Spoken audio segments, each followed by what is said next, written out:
Okay, I welcome viewers and also our guest for today, who's Deena Dastagir.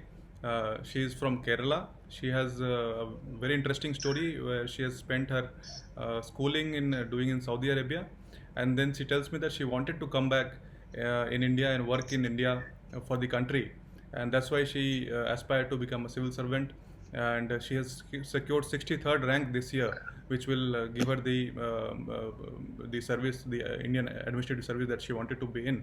So let's hear a story. Let's start with telling about yourself, where you are from, and where education you got your education, and what you did for your bachelor's. So, greetings everyone. Hope all of you are keeping safe, happy, and healthy wherever you are. My name is Deena Dastagir, as Sarah mentioned. I'm from Thiruvananthapuram, the capital city of Kerala. I'm a graduate in electronics and communication engineering. I did it in a college which is called as the LBS Institute of Technology for Women, which is in Thiruvananthapuram. I'm a 2016 pass out engineer. I did my entire schooling in the Kingdom of Saudi Arabia, in the International Indian School Dammam, which I believe has been microcosm of various Indian cultures, which was probably that initial flick in me to join the civil services, making civil services a childhood dream. And this is my third attempt with the UPSC, and this is my second personality test, and quite happy that I got into the list this time. Great. I mean, you just told me that how you have given third attempt, and last time you missed just by a whisker.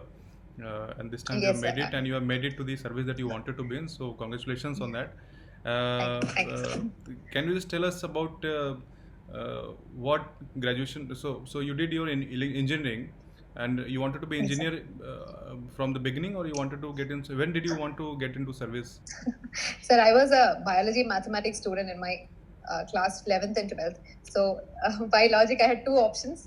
Traditionally, either go for engineering or medicine. So, post 12th standard, I had a dilemma whether I should go for engineering or medicine. So, that was a dilemma. But I was sure that I would pursue civil services after that. So, that was assured because Okay. it was a childhood dream. So it was like since small, since my school days, it was civil services. Okay. Engineering and medicine, that dilemma was probably later. Okay.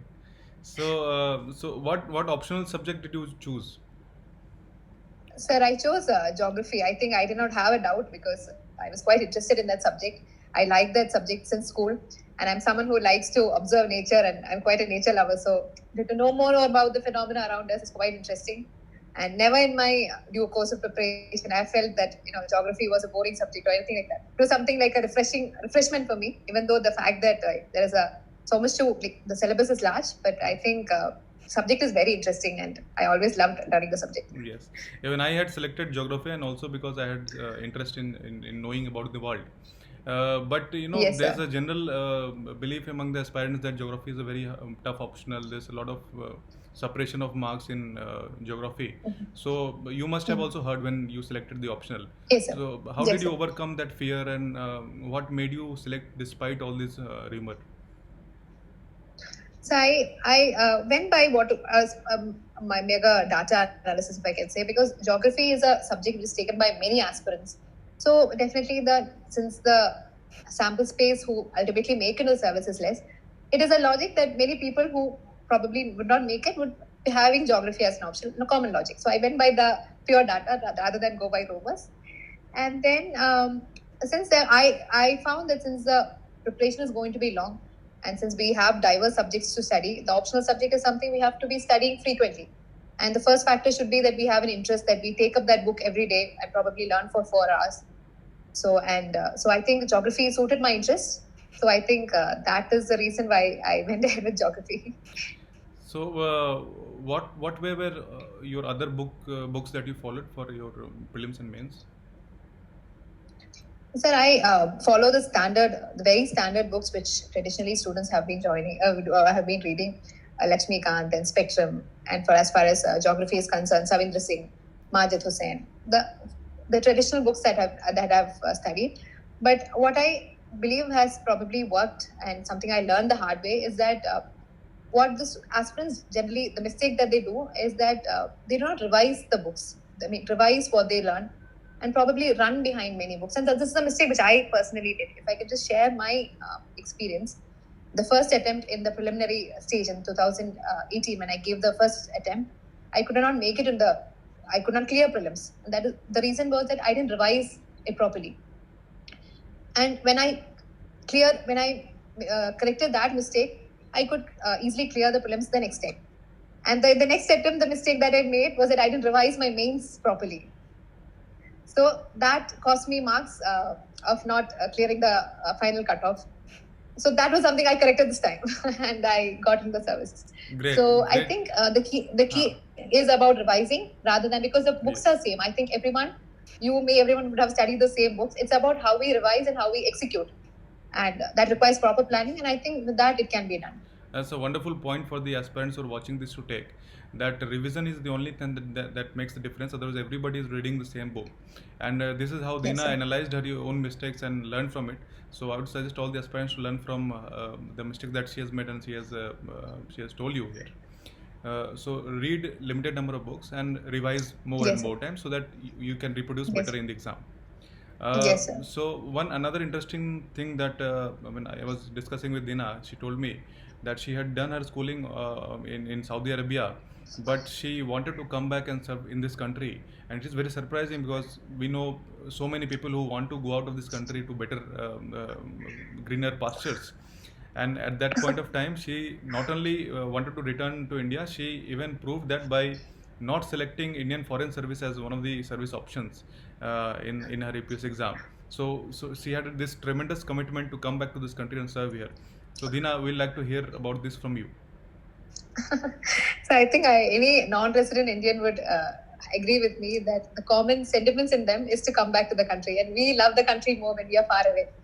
So that is the same with me. I have spent nearly 2 decades of my life entire schooling. So it's nearly 16, 17 years in Saudi Arabia.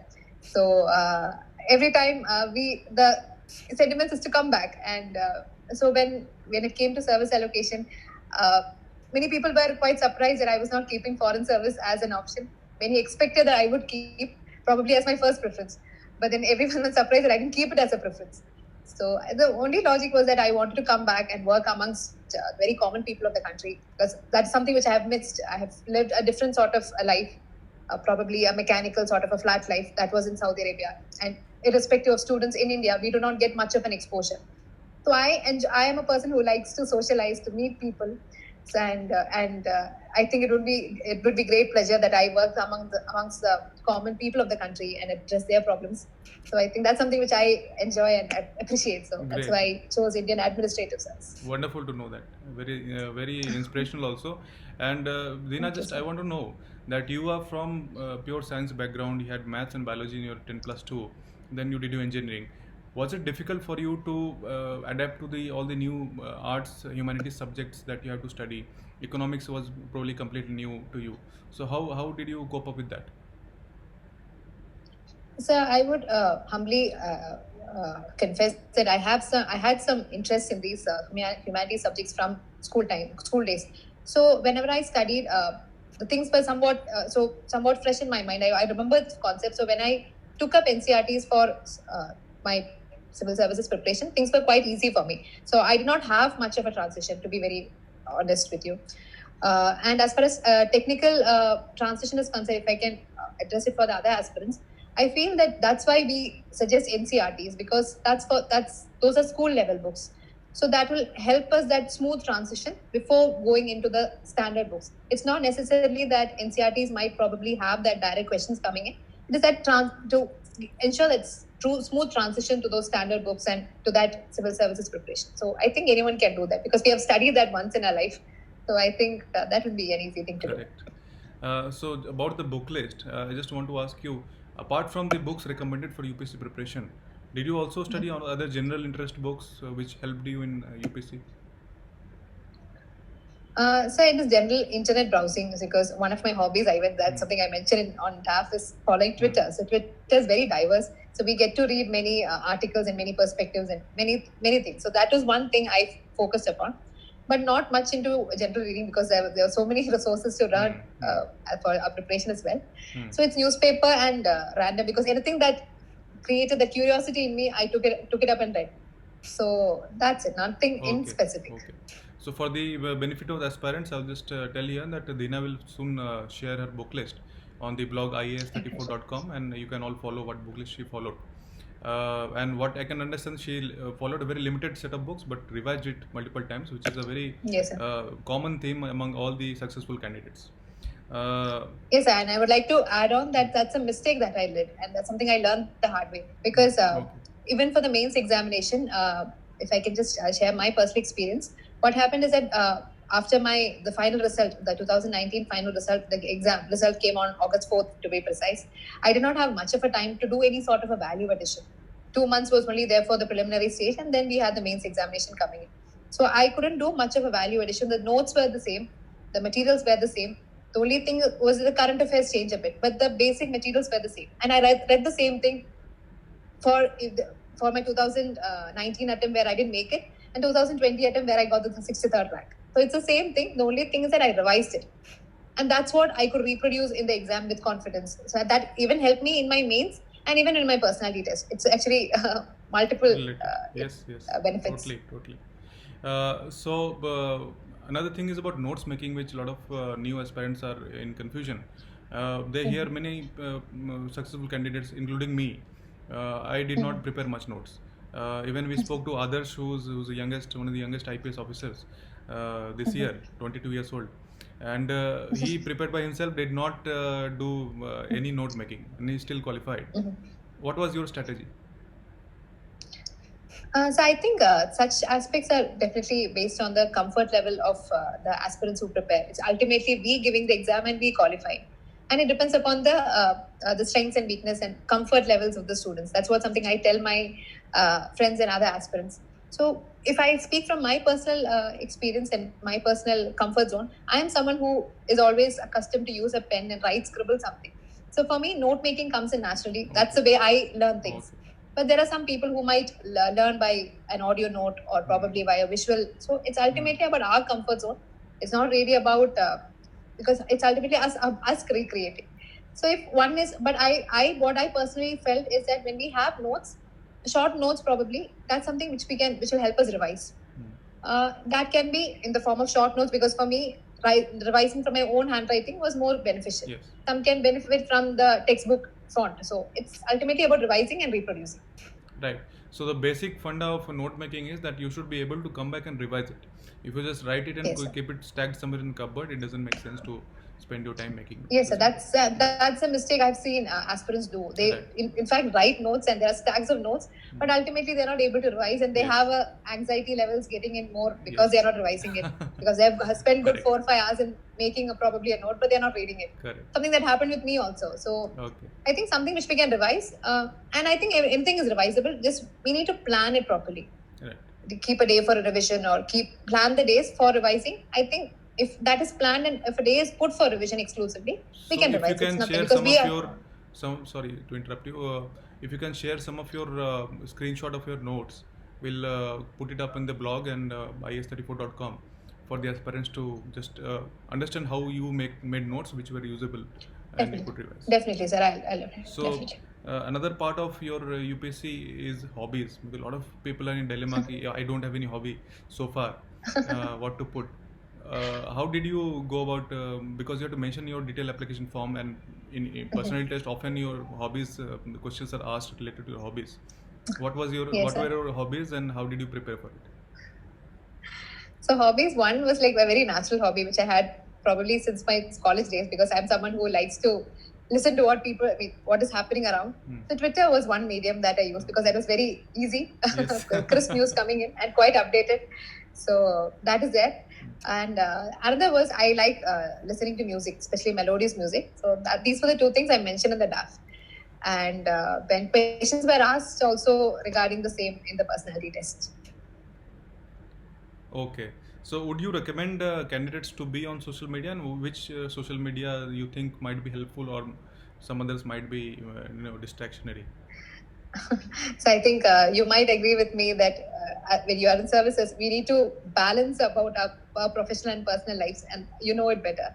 So I think the same, since preparation is also a part of, it said that preparation makes an officer in us.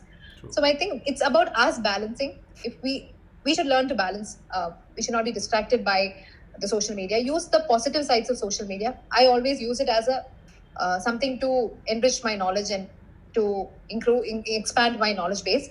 And I made it a point that I should not get distracted by the unnecessary or irrelevant content which is there. So the fact is that we should have a self-control, because we should have that thing that's Limitation. necessary in that entire preparation phase.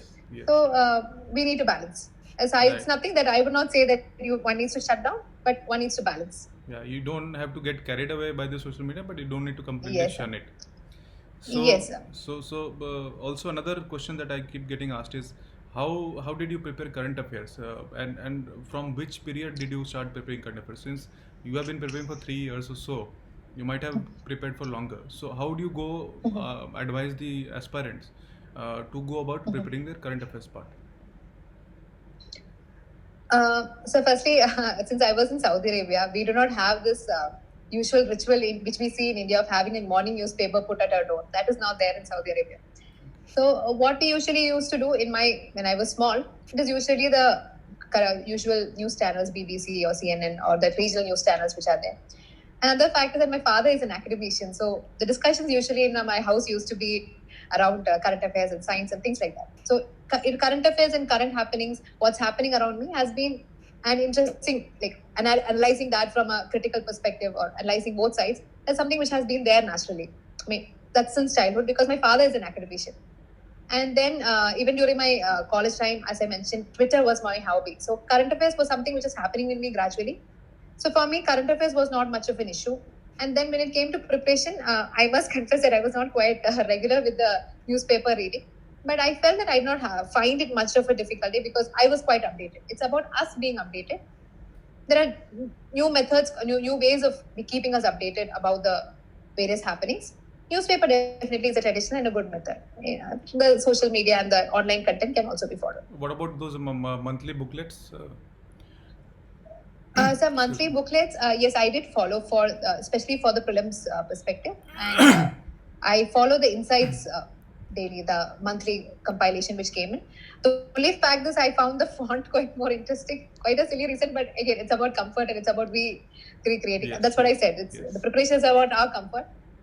Probably so, but both of any compilation that is available is good, because it's a compilation of what's happening around, and what happens is constant. So anything can be followed. I followed insights. Okay.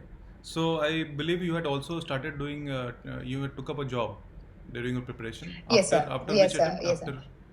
After. Sir, after my second attempt, when I couldn't go in for the final list, I joined as a faculty. Initially, I was a mentor, and now I'm a faculty So at Fortune many IAS. how many hours did you give to UPSC preparation? How many hours did you study Sir, on average? Sir, I took up my job after my mains examination, so that did not really have a problem with my preparation. So I could balance. So initially, I was a mentor and then a faculty, so I could balance, because it was only the personality test which was there. Right. So it could balance. But in general, I planned my days properly. It was not a fixed hours, but whenever I planned my weekend day, when it was planned, I did it. It probably not 100% achieving it, but 70 to 80% I made it a point, because otherwise it would pile up, and then it would be a anxiety level more. Yes. So I used to keep, if I can, I don't have it with me now. I have small books where I used to, like planner books for prelims, for Okay. mains, for personality tests, where it's mentioned like this day I'll do this thing, this week I'll do this thing. And probably I would not have been able to do 100%, but 70 to 80% was something I could pat myself on. So I believe your planning was realistic. I mean, depending on your capacity to Yes, cover sir. Yes, sir. Yes, sir. and yes, also sir. you had broad Definitely. planning instead of micro planning. Yes, sir. It was like it was a mix. In fact, Okay. I put a weekly target, then I divided my day, and it was a mix of both. Okay. So you did not answer the question how many hours did you study, because that's a common question. So nothing fixed as such, but what I did is that basically we should be able to grasp maximum of content, and that we should ours is basically not based on basis of quantity of hours, but it's basically how much I can grasp. So, but on an average, I used to study 8 hours, 9 hours. That used to be there, and when it used to come to exams, it goes on. Okay. We just take breaks for refreshments and just for a small nap, or that's it. Right. But on an average, 8-9 hours would go on. I think that's an average for any aspirant. That's sensible also. Instead of locking yourself up. Yeah. Yes. No, I was not because I am someone who likes socializing. So locking up don't work. Right. So another common question that I got from aspirants is that regarding your ethics paper, because it doesn't have a well-known certain books to follow. What were your sources of ethics paper, and how did you plan your strategy for ethics? So ethics was more of a self-study, because for me, I did not get proper classes for that. So I did find it a bit problematic. But I must mention about a book, Decode Ethics book by Mudit Jain sir. He's in the Indian Revenue Service. That is quite a good book. He has put the facts quite lucidly, the concepts very lucidly. So I could get an idea. And there were some YouTube videos that I saw. And with this, I got an idea, and then I practiced how to execute the answers. So, and in that book, sir has actually solved how to. He has taken up the previous year questions, and he has solved their answers. So that also gave me an idea how to give. So, despite the fact that I couldn't attend proper classes for ethics, this helped me. So I think that book was very helpful. Okay. And can you just tell us about your interview preparation? So interview preparation, I must confess that we had a long time we got it, because the interview got postponed because of the unfortunate second peak of the pandemic. So preparation, sir, I think as we say, civil services is an integrated preparation. I understood this time, because the fact that during my previous attempt, I did not do my mains properly, that had an impact on my personality test as well. Probably the questions are not directly asked, but the confidence with which we answer, because we know something and we are speaking to a distinguished panel of board members. So that, that informed conversation, or that purposeful conversation comes in. So I think it's about us preparing our mains properly so that we have our facts right, and then doing the very good analysis of our DAF, and basically being ourselves, being confident and positive. I think that's what the board members also appreciate. They want to see the real us, how good we are as a person. So yeah, it's basically the good mains preparation and a DAF based preparation. Did you also attend mocks? How many mocks did you attend? Sir, this time, because of the COVID restrictions, I could not attend any the normal online mocks.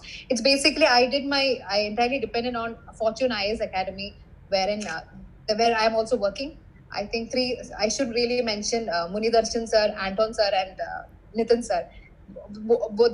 I call them the awesome trio. They helped me with the interview preparation. They actually helped me understand my strength, and they shape up my strength and present myself better in that way. So it is an academy where I focused on, and also my one ma'am, Ramya ma'am, she also helped me with interview preparation, and they took some online mocks for me, because otherwise it was not available this time much. Okay.